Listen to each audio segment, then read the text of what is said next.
rise to move the following: that this House do agree with the 12th report of the Business Advisory Committee presented to the House on 8 December 2025. प्रश्न है कि ये सभा 8 दिसंबर 2025 को सभा में प्रस्तुत कार्य मंत्रणा समिति के 12वें प्रतिवेदन से सहमत है।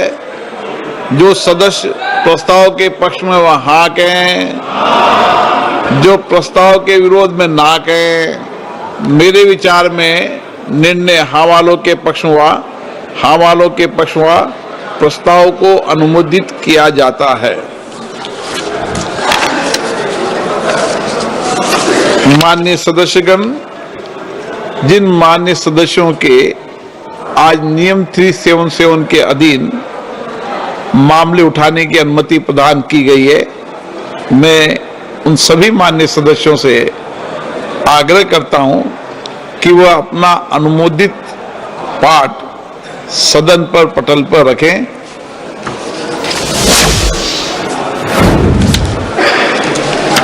माननीय सदस्यगण,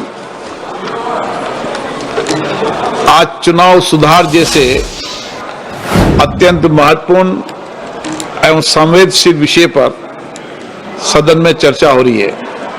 मेरा सभी माननीय सदस्यों से आग्रह है, सदन में चर्चा संसदीय परंपराओं के अनुरूप हो, शालीन हो, सौहार्दपूर्ण हो, ताकि हम हमारे लोकतांत्रिक ढांचे को और मजबूत कर सकें। मुझे आशा है सभी माननीय सदस्य अपने सार्थक विचार रखेंगे, अनुभव रखेंगे और किस तरीके से हम चुनाव सुधार में अपना सुधार के लिए जो भी सहयोग दे सकते हैं, जो विचार व्यक्त कर सकते हैं, अपने अभिव्यक्ति को व्यक्त करेंगे।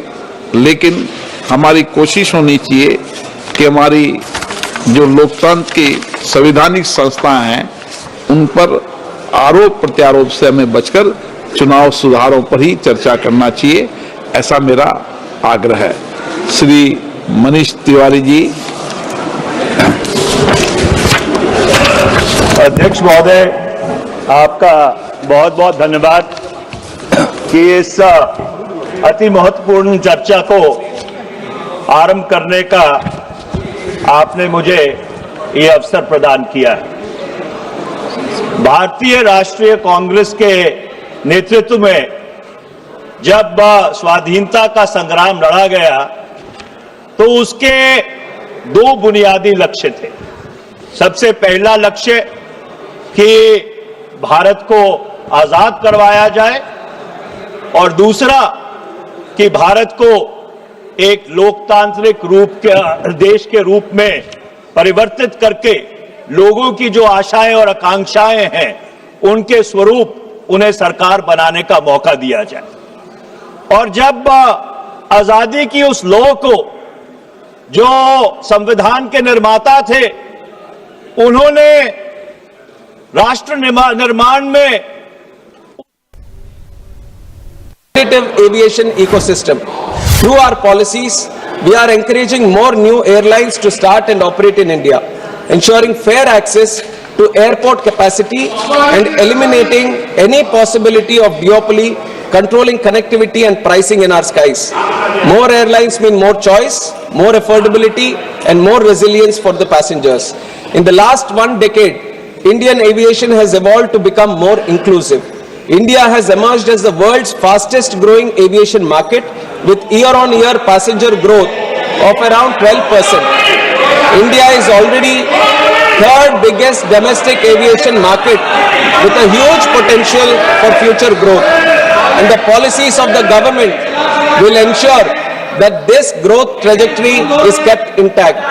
To summarize, operations are stabilizing fast, safety remains fully in force, Indigo is being held accountable, passengers' convenience and dignity are being protected, and long-term measures are underway to make India's aviation sector stronger and more passenger-centric. The government will remain fully vigilant until normalcy is achieved and will continue to ensure that every passenger in India travels safely, comfortably and with the respect they deserve.